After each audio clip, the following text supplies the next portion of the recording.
আমি প্ৰতিবাদ কৰিছোঁ কাৰণ আমাৰ নৱোদয় হাইস্কুলখন হায়াৰ ছেকেণ্ডেৰীলৈ আপগ্ৰেডেশ্যন কৰিছে কিন্তু এতিয়ালৈকে এডমিশ্যন লোৱা নাই। স্কুলৰ ভিতৰত মানে ৰাজনীতি চলি আছে। যিটো হেড ছাৰ আছে সেই হেড ছাৰক বাতিল কৰিব লাগে। হেড ছাৰৰ পৰা অৱগত কৰা নাই। হেড ছাৰ মানে এডমিশ্যনেই লোৱা নাই, এতিয়ালৈকে এডমিশ্যন পোৱা নাই।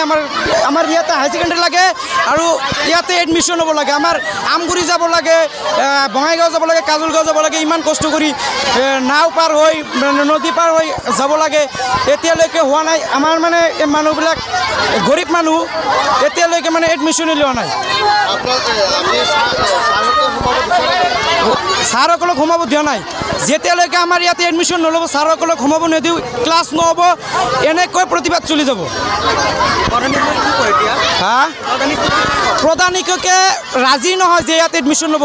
প্ৰধান শিক্ষকে কৈ আছে যে আৰু 1 বছৰ পিছত ল'ম, আৰু আমি শুনি আছোঁ 1 বছৰ পিছত ল'লে বোলে হাই ছেকেণ্ডেৰীখন কাটি যাব।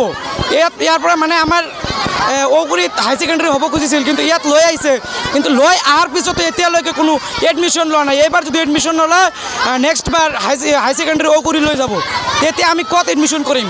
আমাৰ মেট্ৰিকৰ পিছৰ পৰাই মানে শিক্ষা জীৱন বাতিল হৈ যাব। আমাৰ দাবী মানে হাই ছেকেণ্ডেৰী হৈছে, হাই ছেকেণ্ডেৰীত এডমিশ্যন ল'ব লাগে এই বছৰ, এতিয়াৰ পৰাই। আৰু হেড ছাৰ বাতিল কৰিব লাগে। হেড ছাৰ এইটো নালাগে, আমাৰ নতুন হেড ছাৰ লাগে। Nazrul Islam sir go back, Nazrul Islam sir go back. হাই সেকেন্ডারি লাগি বই, হাই সেকেন্ডারি এডমিশন লাগি বই, হাই সেকেন্ডারি লাগি বই।